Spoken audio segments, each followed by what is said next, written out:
আচ্ছা, স্ক্রিন দেখতে পাচ্ছ?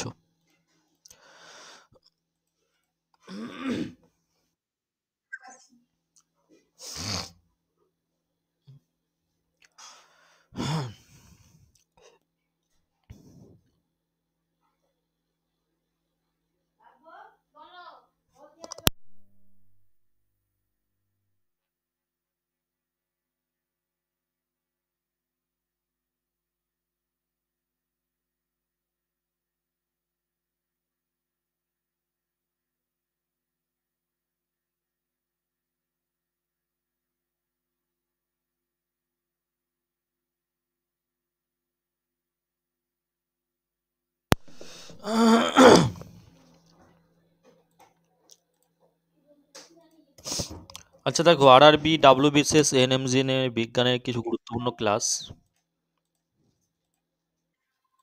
এই টপিকটা থেকে, এগুলো থেকে আসে, তাই একত্রে করে দিলাম। ঠিক আছে, টপিকটা থেকে এসেই থাকে।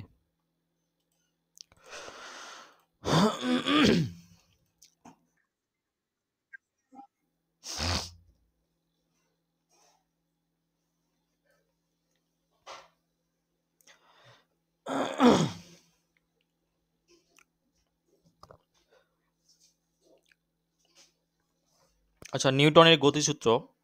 প্রথমত তোমাদেরকে পড়তে হবে নিউটনের প্রথম, দ্বিতীয়, তৃতীয়, এই যে গতিসূত্রগুলো অবশ্যই পড়ে নিতে হবে। ঠিক আছে, প্রথম সূত্রে কি বলা হয়েছে?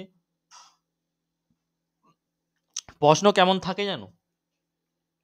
বলা হয়েছে যে নিউটনের কোন সূত্রটি বলে যে প্রকৃতিতে প্রকৃতিতে প্রতিটি ক্রিয়ার জন্য সমান ও বিপরীত প্রতিক্রিয়া থাকে। প্রশ্নের প্যাটার্নটা বলছি।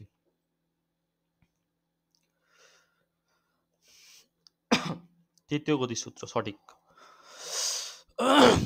এই দেখো তৃতীয় গতিসূত্রে, বুঝতে পেরেছো?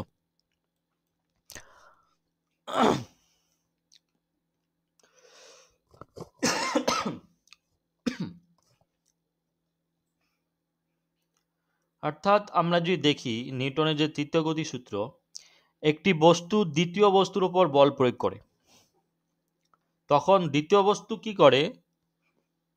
যখনই একটি বস্তু দ্বিতীয় বস্তুর উপর বল প্রয়োগ করছে, তখন দ্বিতীয় বস্তু প্রথম বস্তুর উপর সমান ও বিপরীত একটা বল প্রয়োগ করে।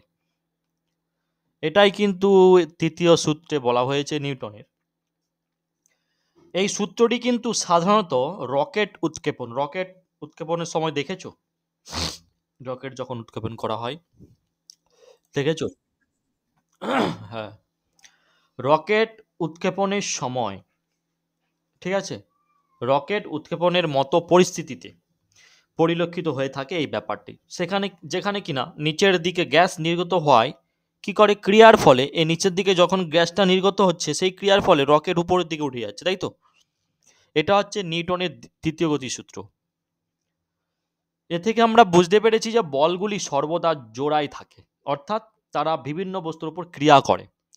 তৃতীয় সূত্রটি গতিশীল বস্তুর মধ্যে পারস্পরিক মিথস্ক্রিয়া ধারণার উপর জোর দেয় বেশি। ঠিক আছে, এটা হচ্ছে নিউটনের তৃতীয় গতিসূত্র। এবার যদি আমরা বলি নিউটনের দ্বিতীয় গতিসূত্র, সেখানে দেখো বলা হয়েছে স্থির বা গতিশীল অবস্থা বজায় থাকে যতক্ষণ না বাহ্যিক বল প্রয়োগ হয়। অর্থাৎ নিউটনের প্রথম গতিসূত্রে যেটা, স্থির বস্তু চিরকাল স্থির থাকবে, গতিশীল বস্তু চিরকাল গতিশীল থাকবে, যতক্ষণ না পর্যন্ত বাহ্যিক কোনো বল প্রয়োগ করা হচ্ছে। ক্লিয়ার? ব্যাপারটা বুঝতে পেরেছো? অর্থাৎ এফ সমান এম এ, সরি এটা প্রথম সূত্র বললাম, দ্বিতীয় সূত্র, সরি নিউটনের যে দ্বিতীয় সূত্রের যেটা ব্যাপারটা বললাম ওটা প্রথম সূত্রে। দ্বিতীয় সূত্রে যেটা, যে নিউটনের দ্বিতীয় সূত্রে বলা হয়েছে ভর এবং ত্বরণের মধ্যে সম্পর্ক ব্যাখ্যা করার ক্ষেত্রে এখানে বলা হয়েছে, সেই ক্ষেত্রে একটা সূত্র এফ সমান এম এ, এফ সমান এম এ, ঠিক আছে, এই এফ সমান এম এ হিসেবে প্রকাশ করা হয় এখানে, যেখানে বলা বল হলো ভর এবং ত্বরণের গুণফল। ঠিক আছে, বল হচ্ছে ভর এবং ত্বরণের গুণফল। এই সূত্রটি কি দেখাচ্ছে? এই সূত্রটি যে কিভাবে কোনো বস্তুর ওপর নেট বল তার ত্বরণের ফলে হচ্ছে, অর্থাৎ দ্বিতীয় সূত্রটি ক্রিয়া প্রতিক্রিয়ার বল বর্ণনা করছে সবসময়। ক্রিয়া প্রতিক্রিয়া, বস্তুর গতির ওপর বল কিভাবে প্রভাব ফেলে তা নিয়ে আলোচনা করা হয়েছে এখানে, ঠিক আছে। এবং যেটা প্রথম সূত্র, যে স্থির বা গতিশীল অবস্থা বজায় থাকে যতক্ষণ না বাহ্যিক কোনো বল প্রয়োগ করা হয়, এটা হচ্ছে নিউটনের প্রথম সূত্র, ঠিক আছে। নিউটনের গতির প্রথম সূত্র, যা জাড্ডের সূত্র নামে পরিচিত। কি সূত্র? জাড্ডের সূত্র, মাথায় রাখবে, জাড্ডের সূত্র নামে পরিচিত।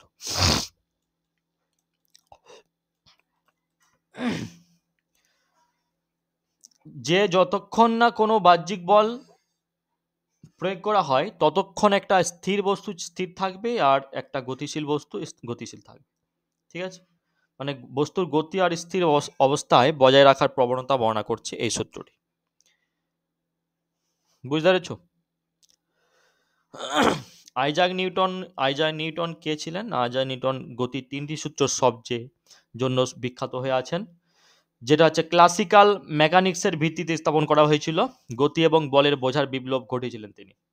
নিউটন সর্বজনীন মহাকাশের সূত্রে প্রস্তাবনা দিয়েছিলেন তিনি, মহাকাশ সূত্র। আচ্ছা, আর্কিমিডিসের সূত্র দেখা এখানে তুলে ধরা হয়েছে। একটা তরলে নিমজ্জিত বস্তুর ওপর তরলের দ্বারা যতটুকু স্থানচ্যুত হয় তা বস্তুটির ওজনের সমান বল প্রয়োগ করা হয়।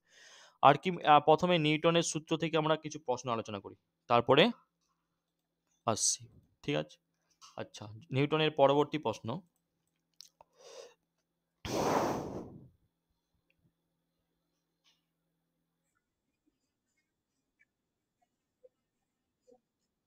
হুম, ওটা ক্লিন করে তো দিয়েছি, যেটা নদী চেয়েছিলে। এবার, যদি কোনো বস্তুর ওপর ক্রিয়াশীল মোট বহিস্থ বল শূন্য হয় তাহলে তার ত্বরণ ড্যাশ হবে।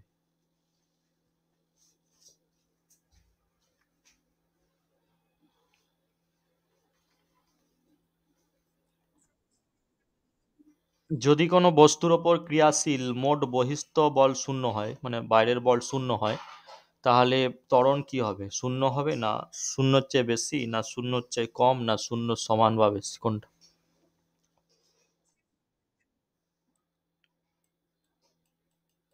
শূন্য হবে। দেখো, যদি কোনো বস্তুর ওপর ক্রিয়াশীল বহিস্থ বল শূন্য হয় তাহলে তার ত্বরণও শূন্য হবে। গতির প্রথম সূত্র অনুসারে এটা হচ্ছে, নিউটনের প্রথম সূত্র। অর্থাৎ যদি কোনো বস্তু স্থির থাকে বা স্থির গতিতে চলমান থাকে তাহলে এর দ্রুতি শূন্য হবে, যা শূন্য ত্বরণ নির্দেশ করবে, তাই তো। অতএব গতির প্রথম সূত্র অনুসারে যখন কোনো বস্তুর ওপর ক্রিয়াশীল বহিস্থ বল শূন্য হয় তখন বস্তুর ত্বরণও শূন্য হবে। কেবলমাত্র যখন বহিস্থ বল ব্যবস্থার ওপর প্রয়োগ করা হয় তখন বস্তুর দ্রুতিও শূন্য হবে না, ঠিক আছে। এখানে বলা হয়েছে যে যখন বহিস্থ বল ব্যবস্থার ওপর প্রয়োগ করা হয় তখন বস্তুর দ্রুতি শূন্য হবে না, বাদবাকি সবসময় শূন্য। অর্থাৎ নিউটনের প্রথম দ্বিতীয় সূত্রটা ভালো করে পড়লে এখানে ক্লিয়ার হয়ে যাবে। তৃতীয় সূত্র, তিনটা সূত্র। আচ্ছা, বলের এসআই একক কি বলতো? বলের এসআই একক নিউটন। কি? বলের এসআই একক নিউটন। পরবর্তী প্রশ্ন। পন্ডগ্রাম ভরের একটা পালক, পন্ডগ্রাম ভরের একটা পালক, পায়রা পাখির পালক বলো, যে পালক, পাখির পালক একটা উচ্চতা থেকে ছাদের উপর থেকে তুমি ফেলে দিচ্ছ। দেখা যাচ্ছে যে এটি নির্দিষ্ট বেগে পড়ছে। এর ওপর ক্রিয়াশীল বল কত হবে বলো তো? শূন্য হবে, শূন্য হবে, শূন্য। দেখো, এটা যদি আমরা দেখি যে নির্দিষ্ট ভরের বেগ পরিবর্তনের হার থাকলেও বল গণনা করা যাবে। কি বলছি? নির্দিষ্ট ভরের যে বেগ, নির্দিষ্ট ভরের যে বেগ পরিবর্তনের হার থাকলেই বল গণনা করা যায়। অর্থাৎ পড়ন্ত পালক, মানে উপর থেকে যে পড়ছে ওই পড়ন্ত পালকের বেগ ধ্রুব থাকে, তাই বল শূন্য হয় সবসময়, ঠিক আছে। এখানে এম সমান কত বলতো? এম সমান 10 গ্রাম। বেগ পরিবর্তন না থাকায় ত্বরণ শূন্য হচ্ছে, তাহলে এ সমান কত হচ্ছে? শূন্য হয়ে যাচ্ছে। ব্যাপারটা বোঝো। তাহলে আমরা জানি যে ভর ত্বরণ, ঠিক আছে। অর্থাৎ ভর এফ সমান এম গুণিত এ, আর এফ সমান এম গুণিত শূন্য সমান কত? শূন্য। অতএব পালকের ওপরে যদি আমরা দেখি ক্রিয়াশীল সবসময় শূন্য হবে, ঠিক আছে। পরবর্তী প্রশ্ন। দেখো, নির্দিষ্ট ভরের যে বেগ পরিবর্তনের হার থাকলেই তো বল গণনা করা যায়, তাছাড়া বল গণনা করা যাবে না। একটা নির্দিষ্ট ভরের যে বেগ পরিবর্তনের হার, বেগ পরিবর্তনের হার থাকতে হবে। অর্থাৎ পড়ন্ত পালকের বেগ ধ্রুব, সবসময় ধ্রুব থাকে, তাই বল শূন্য হয়। অর্থাৎ এখানে এম সমান কি বলতো, এখানে এম সমান শূন্য, সরি এম সমান 10 গ্রাম, এম সমান 10 গ্রাম। ঠিক আছে, বেগ পরিবর্তন না থাকায় ত্বরণ কি হচ্ছে, শূন্য হয়ে যাচ্ছে, অর্থাৎ এ সমান শূন্য হয়ে যাচ্ছে। ঠিক আছে, তাহলে আমরা জানি যে ভর গুণিত ত্বরণ অর্থাৎ এম সমান এম গুণিত এ, আর এফ সমান কত, এম গুণিত এ সমান কত, শূন্য হচ্ছে গুণ করলে। ঠিক আছে, অর্থাৎ পালকের উপরে কি আসলে শূন্য হবে সবসময়।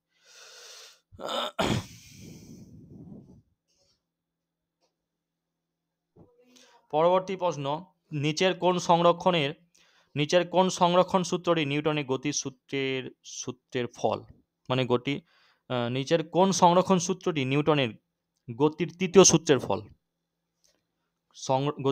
শক্তি সংরক্ষণ, না ভরবেগ সংরক্ষণ, নাকি ভারের সংরক্ষণ?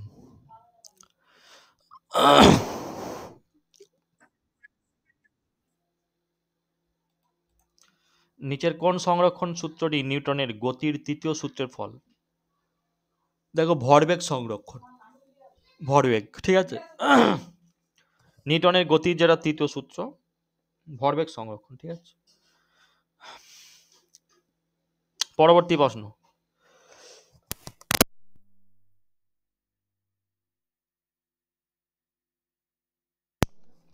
কোনো বাস হঠাৎ চলতে শুরু করলো, কোনো একটা বাস, তুমি ধরো বাসে বসেছো, বাস হঠাৎ চলতে শুরু করলে, যাত্রীরা পিছনের দিকে ঝুঁকে না ঝুঁকে নি হেলে পড়ে, তো এটি কোনটির উদাহরণ বলতো, কোন সূত্রের উদাহরণ?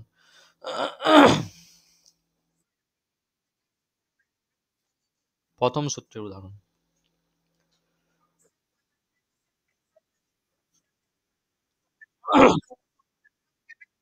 হ্যাঁ, নিউটনের প্রথম সূত্র অনুসারে কোনো বাহ্যিক বল প্রয়োগ না করা হলে স্থির বস্তু চিরকাল স্থির থাকবে, গতিশীল বস্তু চিরকাল গতিশীল থাকবে।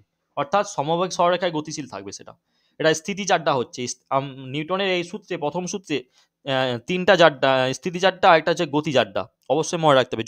স্থিতিচাড্ডাটা কি, যখন কোনো বস্তু স্থির থাকে, আমরা যতক্ষণ না তাকে সরিয়ে দিতে পারছি, যতক্ষণ না সরিয়ে নিতে বাহ্যিক বল প্রয়োগ করছি, ততক্ষণ এটি স্থির থাকবে। এর বৈশিষ্ট্যটাকে স্থিতিচাড্ডা বলা হচ্ছে।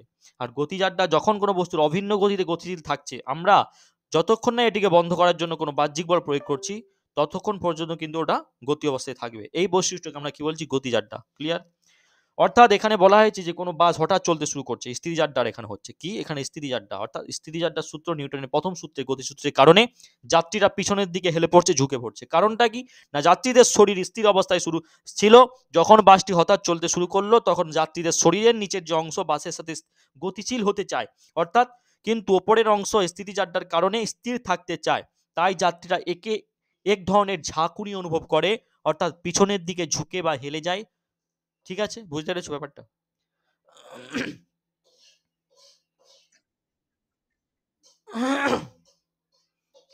এক্সাম্পল কি স্যার, এই প্রথম সূত্রের?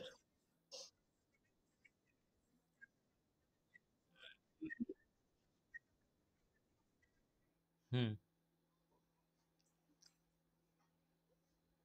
এটাও তো, হ্যাঁ, ওটা গতিশীল অবস্থায় স্থির, ওটা হচ্ছে গতিশীল জারটা থেকে স্থির জারটা, বুঝতে পারছো? পরবর্তী প্রশ্ন,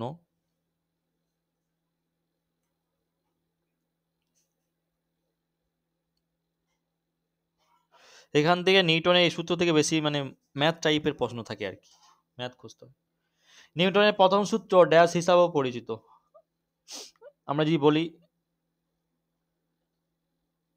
ঘূর্ণনের সূত্র, না সরণের সূত্র, না ভরবেগের সূত্র, না কোনো বিকল্পই সঠিক নয়। সঠিক অ্যান্সার, কোনো বিকল্প। নিউটনের প্রথম সূত্র জড়তার সূত্র নামে পরিচিত, এখানে জড়তা নেই, তাই তো? হুম। পরবর্তী প্রশ্ন, যানবাহনে ড্যাশ পরিমাপ করতে ওডোমিটার যন্ত্রটি ব্যবহার করা হয়, ওডোমিটার।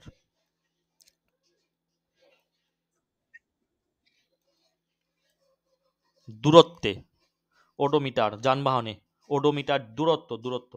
ওডোমিটার বা ওডোগ্রাফ, এটি যানবাহন দ্বারা অতিক্রান্ত দূরত্ব পরিমাপ করা হয়। আর স্পিডোমিটার, যেটা স্পিড মিটার বলা হয়, এটি যানবাহনের গতিবেগ পরিমাপ করে। আর কম্পাস, এটি পৃথিবীতে দিক নির্ণয়কারী একটা চুম্বক। ঠিক আছে, তাহলে ওডোমিটার যানবাহনের দূরত্ব পরিমাপ করতে পার করায় কি দূরত্ব। আচ্ছা, ড্যাশের কারণ একটা সাঁতারু সাঁতার কাটার সময় জলের মধ্যে অগ্রসর হতে পারে। একটা সাঁতারু সাঁতার কাটছে, কিসের কারণে? ওই সাঁতারু জলের মধ্যে অগ্রসর হতে পারে।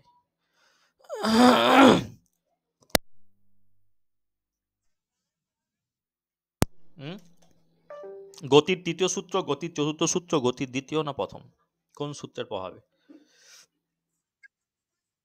গতির তৃতীয় সূত্র। দেখো নিউটনের তৃতীয় সূত্রে কি বলা হয়েছে? প্রতিক্রিয়ার একটা সমান মান এবং বিপরীতমুখী দিক প্রতিক্রিয়া থাকে। যখন কোনো বস্তু অন্য কোনো একটা বস্তুর উপর বল প্রয়োগ করে, তখন দ্বিতীয় বস্তুটিও প্রথম বস্তুটির উপর একটা সমান বিপরীতমুখী শক্তি প্রদান করে। করে না করে না? প্রকৃতিতে আমরা যদি দেখি বল সর্বদা যুগ্মভাবে প্রকাশিত হয়, অর্থাৎ একটি বিচ্ছিন্ন বল সম্ভব নয়। অর্থাৎ সাঁতার কাটার সময় একজন ব্যক্তি তার হাত দিয়ে পিছন দিকে ক্রিয়া করছে, বল প্রয়োগ করছে, তাই তো? তার প্রেক্ষিতে জল একটা বিপরীতমুখী বল প্রয়োগের মাধ্যম দিয়ে কি করছে? বল প্রয়োগের মাধ্যম দিয়ে ব্যক্তিটিকে সামনের দিকে ঠেলে নিয়ে যাচ্ছে, তাই তো? অতএব গতির তৃতীয় সূত্রের কারণে এটা সাঁতারে অগ্রমুখী গতি প্রাপ্ত হচ্ছে। ঠিক আছে, তাহলে তৃতীয় সূত্র। আচ্ছা, যখন একটা ঝুলন্ত কার্পেটকে লাঠি দিয়ে পেটানো হয়, ঝুলন্ত একটা কার্পেট আছে, তাকে তুমি লাঠি দিয়ে পেটাচ্ছ, বুঝতে পারছো? ঝুলন্ত কার্পেটকে লাঠি দিয়ে পেটাচ্ছ, যখন কোনো একটা ঝুলন্ত কার্পেটকে লাঠি দিয়ে পেটানো হচ্ছে,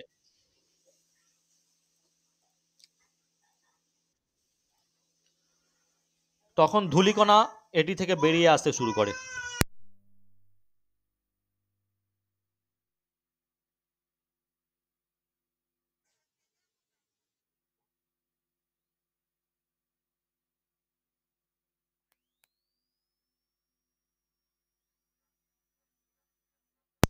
যখন একটা ঝুলন্ত কার্পেট, ভালো করে শুনবে জিনিসটা, যখন একটা ঝুলন্ত কার্পেটকে লাঠি দিয়ে পেটানো হচ্ছে, তখন ধূলিকণা এটি থেকে বেরিয়ে আসতে শুরু করছে। এই ঘটনাটি কিসের একটা সর্বোত্তম উদাহরণ? নিউটনের গতির প্রথম, দ্বিতীয়, তৃতীয়, না মাধ্যাকর্ষণ সূত্র? এটা নিউটনের প্রথম সূত্র। দেখো, কোনো বস্তু তার স্থির অবস্থা বজায় রাখায় বা সমবেগ সরলরেখায় চলতে থাকে যতক্ষণ না কোনো বাহ্যিক বলের প্রয়োগের দ্বারা তার অবস্থার পরিবর্তন হচ্ছে না।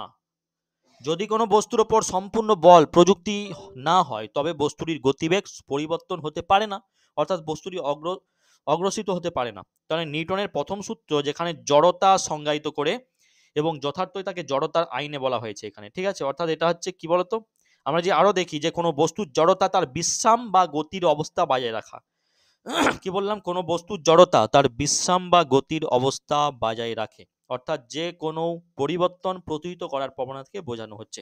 কোনো কার্পেটকে তুমি লাঠি দিয়ে পেটাচ্ছ ঝুলন্ত অবস্থায়, সেখান থেকে পেটানো গেলে কার্পেটটি গতিপ্রাপ্ত হচ্ছে না? হয়নি? কার্পেটটি তো গতিপ্রাপ্ত হচ্ছে, তবে ধূলিকণার কণাগুলি তাদের বিশ্রামের অবস্থানটিকে প্রতিরোধ করছে।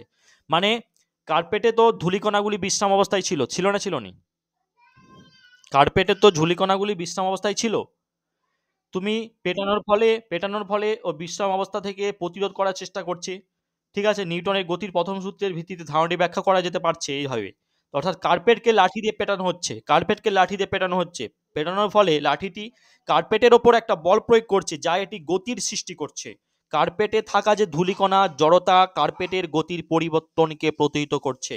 অতএব কার্পেটের সামনের গতিটি ধূলিকণার ওপর একটা বিপরীতমুখী বল প্রয়োগ করছে এবং বিপরীত দিকে গতিপ্রাপ্ত হচ্ছে। এই কারণে কার্পেটে আঘাত করার সময় কার্পেট থেকে ধূলিকণা বেরিয়ে আসছে।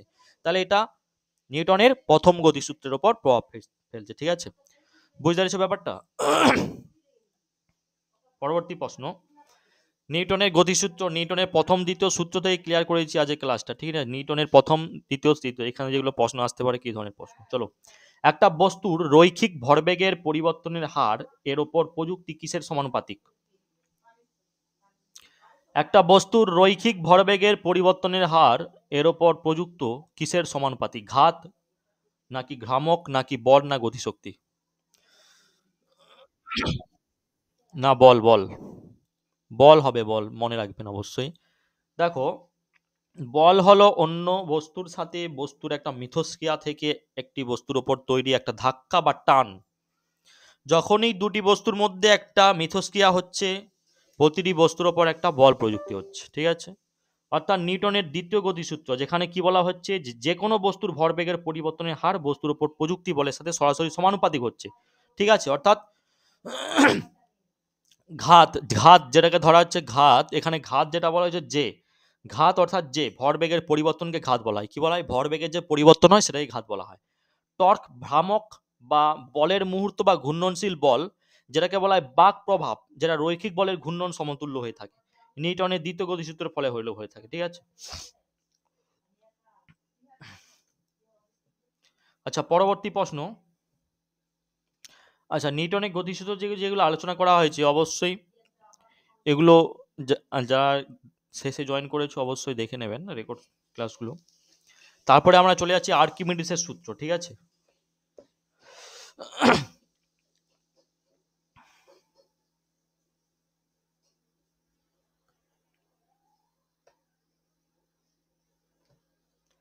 আচ্ছা, নিউটনের গতির যে প্রথম সূত্রটি, আচ্ছা যদি প্রশ্ন করা হয় নিউটনের যে গতির যে প্রথম সূত্রটি, এটা কি নামে পরিচিত? জাড্ডার সূত্র, জাড্ডার সূত্র। পরবর্তী প্রশ্ন।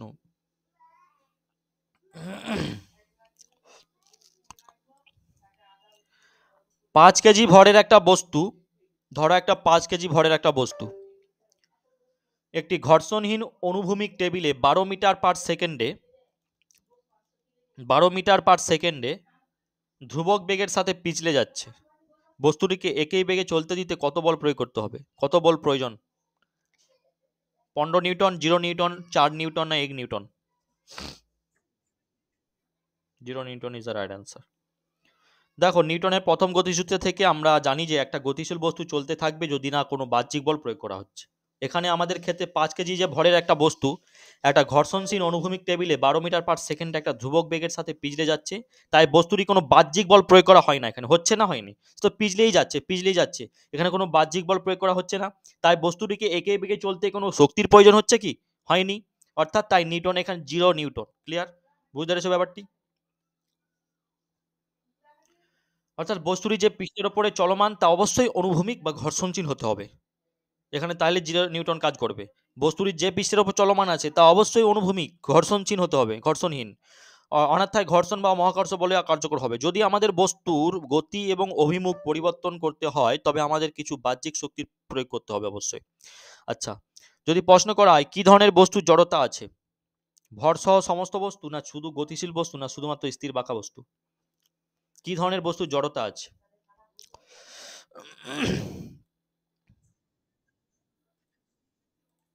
কি ধরনের বস্তুর জড়তা আছে? ভরসহ সমস্ত বস্তু, না শুধু গতিশীল বস্তু, নাকি শুধুমাত্র স্থির থাকা বস্তু?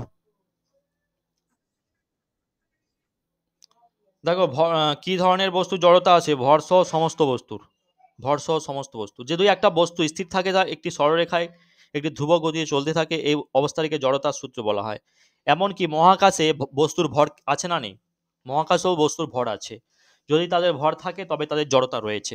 যদি বস্তুর ভর থাকে তবে সেই বস্তুর জড়তা রয়েছে। এটি মহাকাশের একটা বস্তু, তার গতির অবস্থার পরিবর্তনকে প্রতিরোধ করে। একটা স্থির বস্তুকে গতিশীল করতে একটা বল প্রয়োগ করতেই হবে, তাই তো? যতক্ষণ না ওর ওপর একটা বল প্রয়োগ করা হচ্ছে ততক্ষণ এটি স্থির থাকবে বা নির্দিষ্ট গতিতে একটি সরলরেখায় চলতে থাকবে। ঠিক আছে? ব্যাখ্যা যদি আমরা আরো করি, জড়তা ভরের সমানুপাতিক। কি? জড়তা ভরের কিন্তু সমানুপাতিক। ছোট ভরের তুলনায় বড় ভরের তাদের গতি পরিবর্তন করা কঠিন হয়ে দাঁড়ায়। ঠিক আছে? স্থির থাকা বস্তুগুলি স্থিরই থাকে যদি না নেট বল অর্থাৎ বাইরের কোনো বল দ্বারা কাজ করা হয় এবং এর গতি বা দিক পরিবর্তন করতে একটা বড় নেট বল প্রয়োগের প্রয়োজন। তাহলে ভরযুক্ত সমস্ত বস্তু জড়তা আছে। কি বললাম? ভরযুক্ত সমস্ত বস্তুরই জড়তা আছে। পরবর্তী প্রশ্ন। কোন ধরনের বল বস্তুর অবস্থানের পরিবর্তন ঘটায়? অসাম্য বল, না সাম্য বল, না ভর, না মাধ্যাকর্ষণ?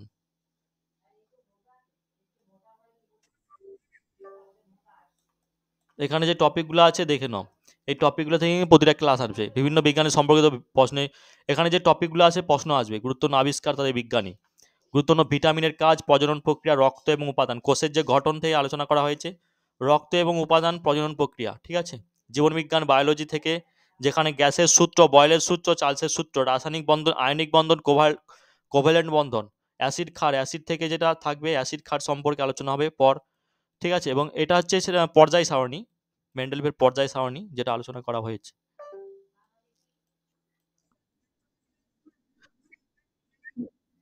হুম।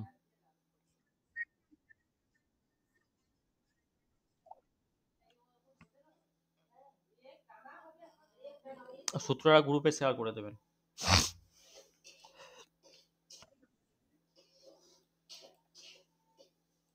দেখো কোন ধরনের বল বস্তুর অবস্থানের পরিবর্তন ঘটায়। দেখো অসাম্য বল, সবসময় অসাম্য বল হচ্ছে বস্তুর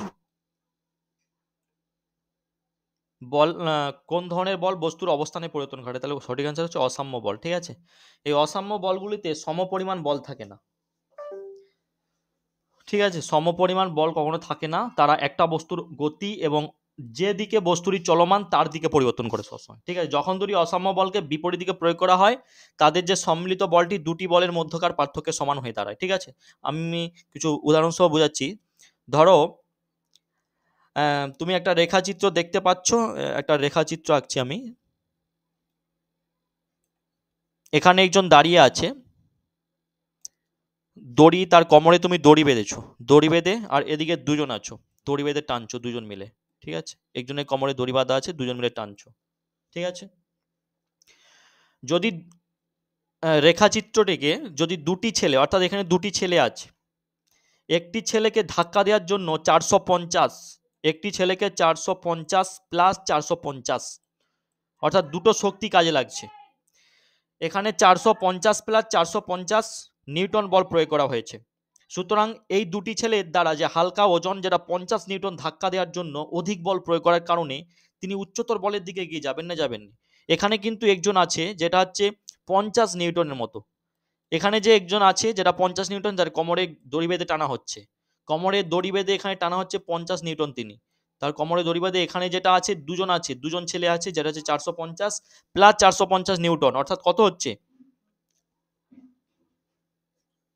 900, 900 নিউটন। আর এখানে 50 নিউটন, একজন ছেলেকে কোমরে দড়ি বেঁধে দুজন মিলে টানছে, যেটা 900 নিউটন। ঠিক আছে, এক্ষেত্রে কি হচ্ছে, সুতরাং এই ছেলেটা, এই দুটি ছেলের দ্বারা যে হালকা ওজন 50 নিউটন ধাক্কা দেওয়ার জন্য অধিক বল প্রয়োগ করার কারণে তিনি উচ্চতর বলের দিকে এগিয়ে যাচ্ছে। একে বলা হয় অসাম্য বল। কি বলা হয়? অসাম্য বল। যখন একটা বস্তুর ওপর কাজ করা বলগুলি অসাম্য হয় তখন তারা একে অপরকে বাতিল করে না। ঠিক আছে, একটা অসাম্য বল একটা বস্তুর ওপর ক্রিয়া করে, বস্তুর মধ্যে থাকা গতির কারণেই ক্রিয়া করে। উদাহরণস্বরূপ যদি আমরা দেখি, অসাম্য বলের অনেক উদাহরণ আছে। যেমন ধরো পৃথিবীর সমস্ত বস্তুকে তার দিকে টানছে, পৃথিবীর সমস্ত বস্তুকে তার দিকে টানছে। বায়ু রোধ, বায়ু রোধ এবং ঘর্ষণ, এগুলো সবগুলোই কিন্তু অসাম্য বলের উদাহরণ, মনে রাখবেন। সাম্য বল কোনগুলো? না, সাম্য বল যেগুলো, সেই দুটি বল যেখানে ধরা হচ্ছে যা একটা বস্তুর বিপরীত দিকে ক্রিয়া করে বা তারা একে অপরকে বাতিলও করে দেয়। মাধ্যাকর্ষণ শক্তি, যেটা মাধ্যাকর্ষণ বল, যে বল বস্তুর কেন্দ্রের দিকে বস্তুকে আকর্ষণ করে সেটাকে বলা হয় মাধ্যাকর্ষণ, অর্থাৎ এটিকে জি দ্বারা চিহ্নিত করা হয় থেকে, মাধ্যাকর্ষণকে জি দ্বারা চিহ্নিত করা হয়। আর ভরটা কি? ভর হচ্ছে একটা মৌলিক রাশি যা বস্তুর মধ্যে উপস্থিত পদার্থের পরিমাপ করার সাহায্য করে, এটিকে এম দ্বারা চিহ্নিত করা হয়ে থাকে। ঠিক আছে, এম দ্বারা চিহ্নিত করা হয়েছে ভরকে। পরবর্তী প্রশ্ন,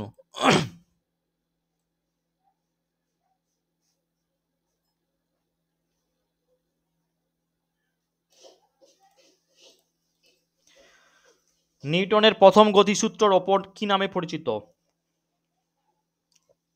জড়তার সূত্র না ক্রিয়া সূত্র না গতিসূত্র? জড়তার সূত্র ইজ দ্য রাইট অ্যান্সার।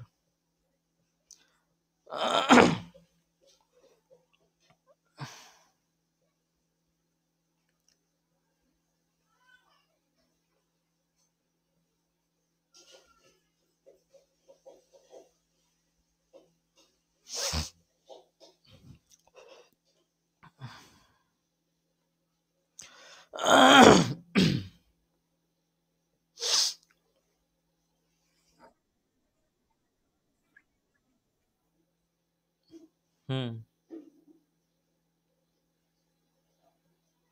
সূত্র লাগবে। ওই এফ সমান যে দ্বিতীয় সূত্র থেকে, না নিউটনের দ্বিতীয় সূত্র থেকে ম্যাথের টাইপের প্রশ্ন আসছে, বুঝতে পেরেছো? নিউটনের যে দ্বিতীয় সূত্র।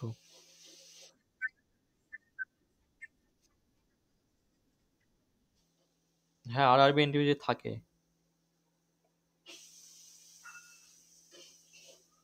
আর আরবি এনটিভিসিতে থাকে।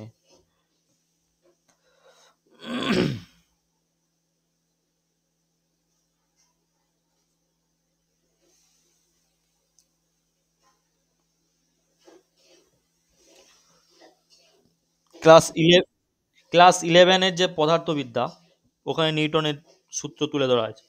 নিউটনের দ্বিতীয় সূত্র যেটা ভালোভাবে তুলে ধরা আছে, ওখানে অনেক প্রশ্ন। পদার্থবিদ্যা, ক্লাস 11।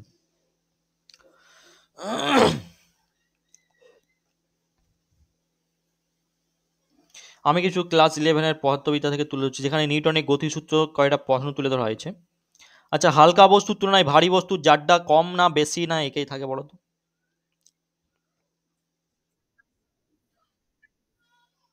বেশি থাকে। কোনো বস্তুর ওপর স্থির মানের বল প্রয়োগ করতে থাকলে বস্তুটির সমবেগ থাকবে না সমান ভরবেগ থাকবে না সমত্বরণ থাকবে? কোনো বস্তুর কোনো বস্তুর ওপর স্থির মানের বল, কোনো একটা বস্তুর ওপর স্থির মানের বল প্রয়োগ করতে থাকলে বস্তুটির কি হবে? সমত্বরণ থাকবে না সমবেগ থাকবে? সমত্বরণ থাকবে। পরবর্তী প্রশ্ন, বলের পরিমাণ পাওয়া যায় নিউটনের গতি সম্পর্কীয় যে সূত্রটি থেকে, সেটা কোন সূত্র?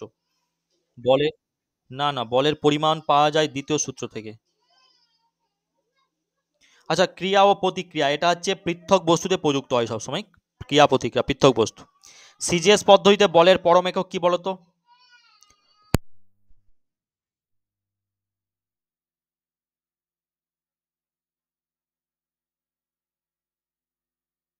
সিজিএস পদ্ধতিতে বলের পরম একক ডাইন। আচ্ছা, পরবর্তী প্রশ্ন। প্রশ্নগুলো ইম্পর্টেন্ট আছে, নোট করে নেবেন। বাইরে থেকে কোনো গতিশীল বস্তুর ওপর গতির অভিমুখে বল প্রয়োগ করলে বস্তুটির ভরবেগ কি যায়, কমে যায় না বেড়ে যায়? বেড়ে যায়, রাইট অ্যান্সার। আচ্ছা, বস্তুর ভর যে সম্পর্কে দ্বারা প্রকাশ করা হয় সেটা কি বলতো? বল ত্বরণ না ত্বরণ বল? বল ত্বরণ, মনে রাখবেন। আচ্ছা, গতিজাড্যের একটা উদাহরণ বলো তো, গতিজাড্যের একটা উদাহরণ দাও। অপশন দেবো না। আচ্ছা, এখানে অপশন দিচ্ছি, কম্বলে ছড়ি দিয়ে আঘাত করলে ধুলো ঝাড়া, হাতুড়ি দিয়ে পেরেক ঠোকা, সুইচ বন্ধের পরও কিছুক্ষণ পাখা ঘোরা। গতিজাড্যের একটা উদাহরণ কোনটা? সুইচ বন্ধের পরেও যে পাখা ঘুরছে না, পাখা ঘুরে তো, ওটাই হচ্ছে, ওটাই গতিজাড্যের উদাহরণ।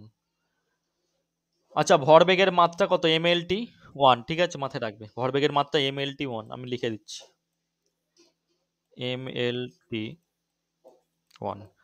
পরবর্তী, জেট প্লেন চলার ব্যাখ্যা নিউটনের যে সূত্রে ব্যবহার করা হয়েছে সেটা কোন সূত্র? Jet jet plane, jet plane দ্বিতীয় সূত্র, রাইট অ্যান্সার।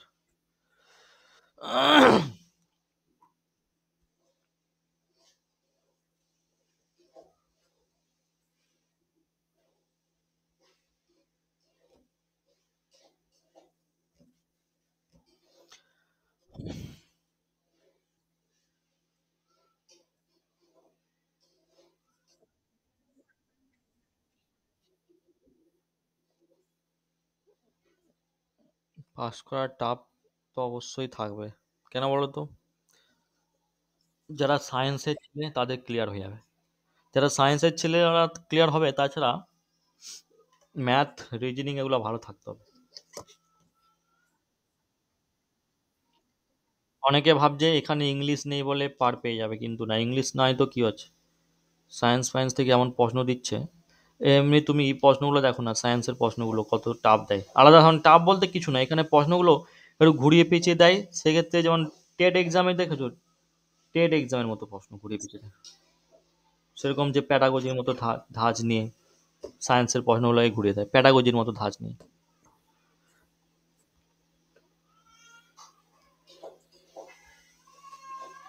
ঠিক আছে, চলো এখানেই থাক, পরবর্তী ক্লাসে দেখা হচ্ছে। এই টপিক এখানেই ক্লিয়ার হয়ে যাচ্ছে, পরবর্তী আর্কিমিডিসের সূত্র আলোচনা করা হবে।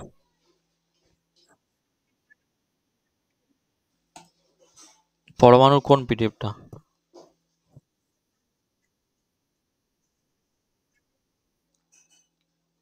ঠিক আছে, পাঠিয়ে দাও। ঠিক আছে, চলো।